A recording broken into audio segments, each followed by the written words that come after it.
Ja, dobro, dobrodošli vsi. Smo se zbrali na predstavitvi knjige Veter v megli, našega hišnega avtorja Basiča, gospoda Ivana Českeca. Pa zdaj to se svoj lahko tiče. Ja, ker je tako komorno. Kaj se bo še malo sebe? Zdaj, avtorja najbolj ni treba posebej predstavljati. To pa nekaj osnovni podatki, letnik 53, Prlek, osnovna šola v Mali Nedeli, potem srednja šola Ljutomer, po maturi, če se ne motim, en semester prava in potem šele na teološko fakulteto 81. duhovnik, študij v tujini, doktorat iz moralke na Gregorjani v Rimu, študij tudi v Nemčiji, privatno. Študentski duhovnik, od leta 96 pa direktor zavoda Martina Snovška. Velik del tega časa pa to, kar prinašata ti dve knjigi, ta prva iz leta 2002.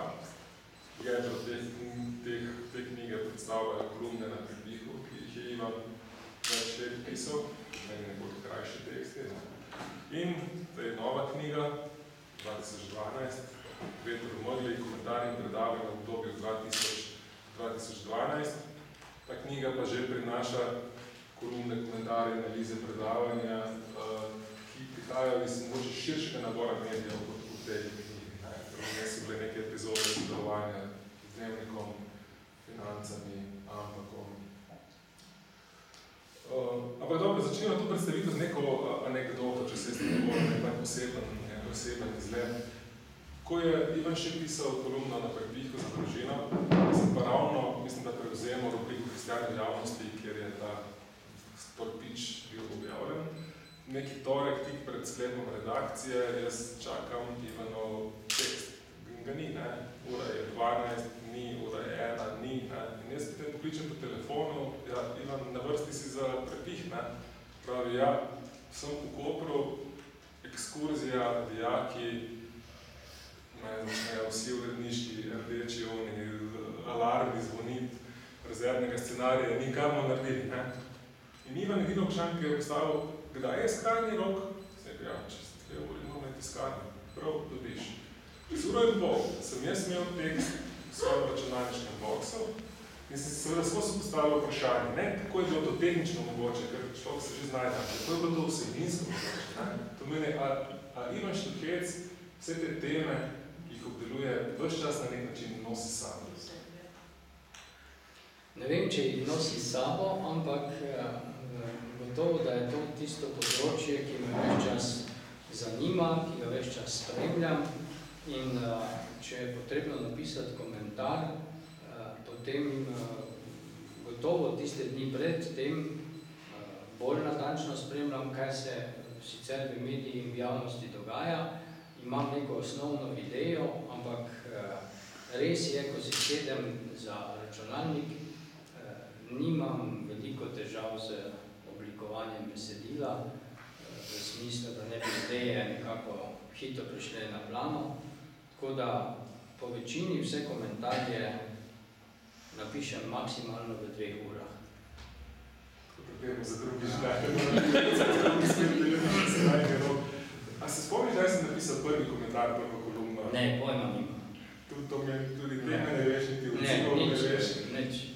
Pa so, recimo, a so vas že vseeno bogoslovju, recimo, spodbujali cerkveni predstojniki k temu, da bi vstopili v ta publicistični prostor? Ne, ampak jaz sem nekako že kot študent sem bil pismen, sem objavljal v našem bogoslovskem glasilu, potem se tudi veliko sem objavljal v 3. dnevu, ki je bil takrat bilten. Tako da s to publicistiko sem nekako rasel, če tako rečem. Kdaj pa je prišlo do komentarjev, pojma nima pravzaprav, da sem prvega napisal in kdo me je sploh za prvega naprosil in tako. Ne vem, nimam spomina tega.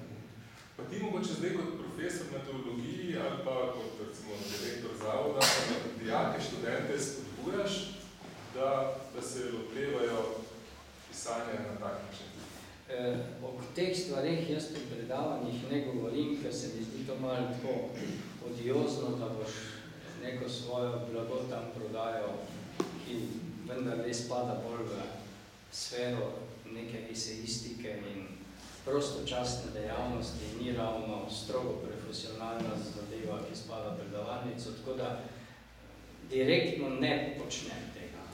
Pri dijakih recimo pa tako, jaz kot direktor zavoda z dijaki sploh nimam nekega takega kontakta, da bi pa posebej se ukvarjal recimo jaz z njimi, kot tistimi, ki bi naj bili bodoči pisci in komentatorji, s tem se tudi ne ukvarjam. Žal, nimam časa za vse. Pa se ne bi morala cerkev, dobro, po moji lažji predstavi, v bistvu zavzetno in sistematično truditi za vzgojo kritičnih realistov, to se ne kot citirati. Ja, v tem smislu pa lahko rečem, da že posebej pri predavanjih družbenega nauka cerkve to počnem, kjer pa skušam seveda veliko bolj približati študentom neko izčiščeno idejo o določenih stvarih, za katero predpostavljam, da jim lahko kasneje služi tudi pri presojanju družbenih razmer, v katerih živijo, ali pa razmer v cerkvi. To pa ja.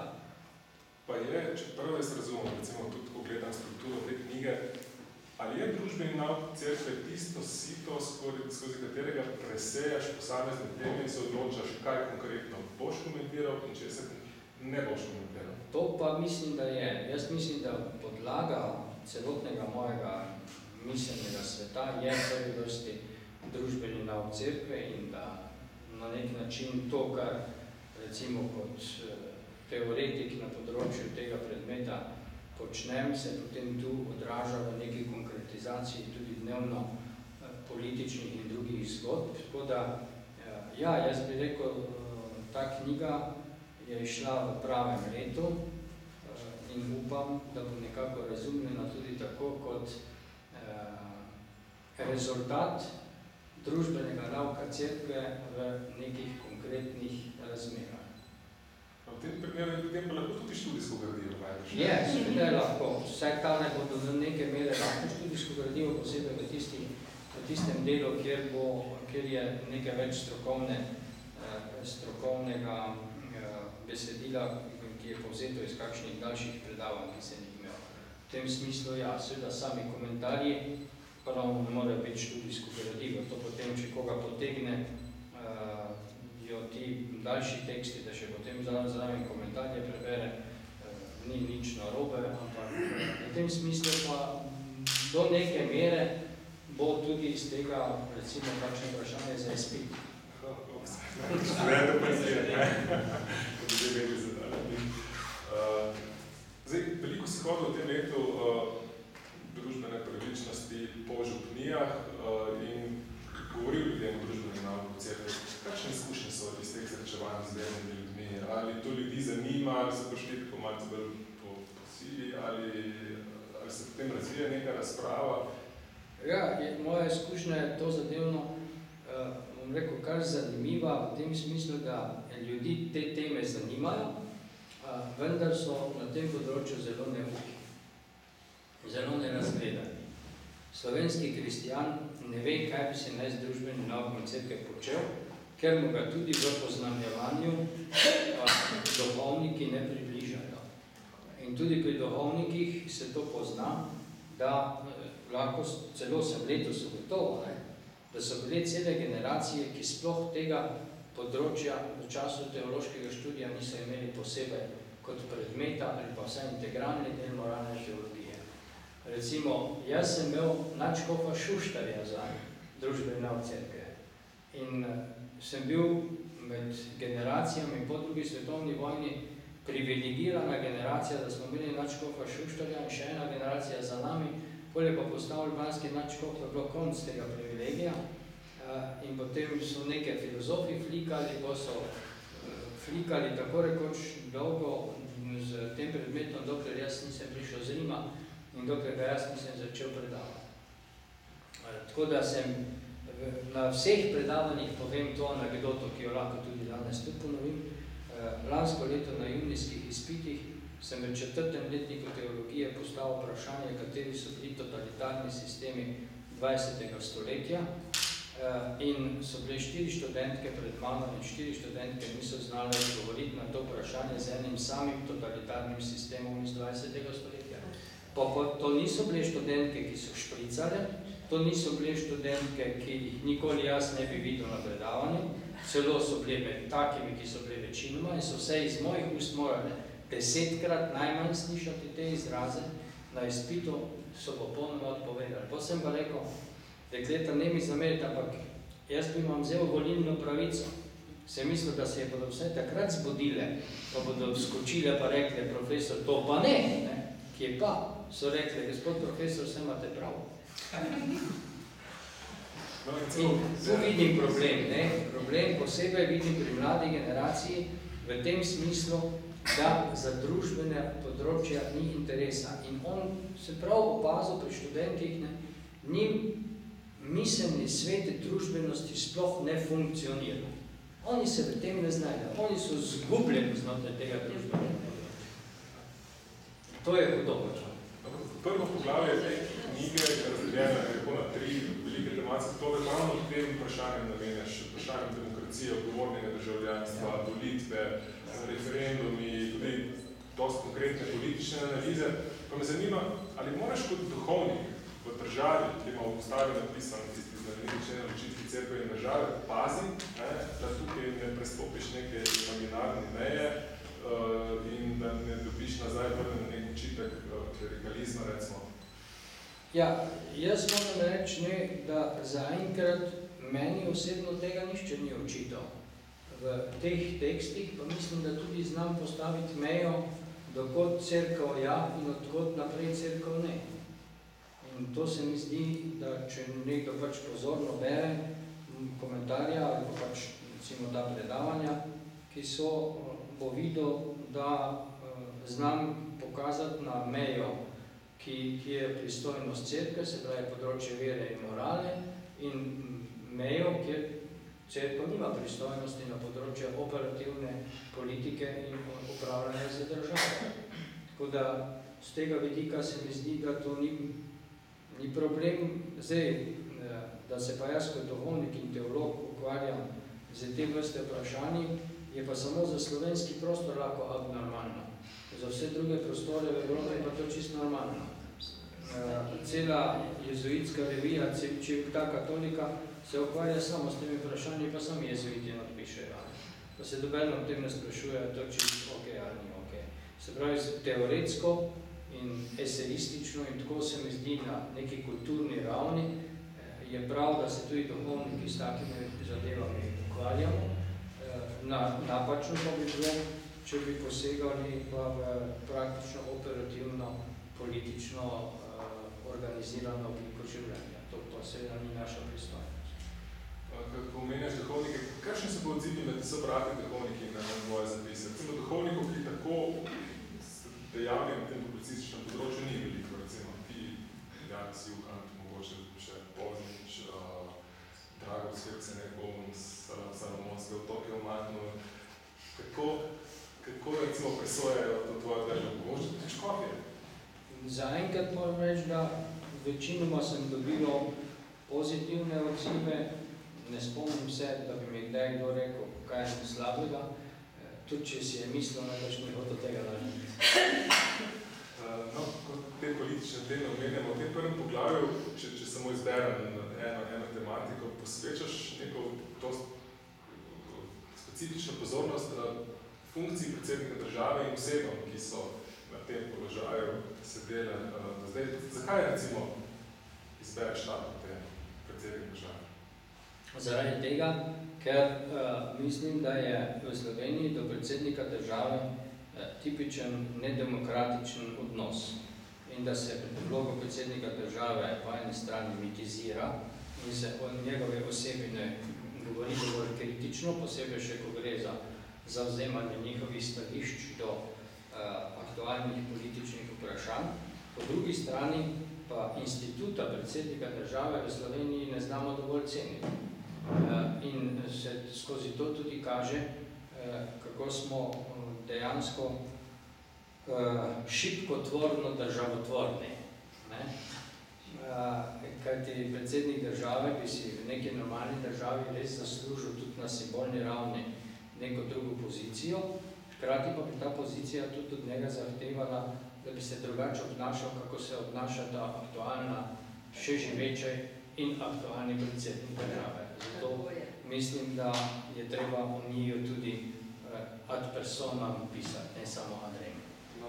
Ad personam ti je eno od njih tudi vrnil, če se spomnimo, takrat po decembrskih parlamentarnih volitvah si ti v medijskih nekih analizah v bistvu zastopal stališče, ki se je izkazalo za popolnoma pravilno, da je nekdanji predsednik države Milan Kučan iz ozadja usmerjal predvolilno in povolilno dogajanje.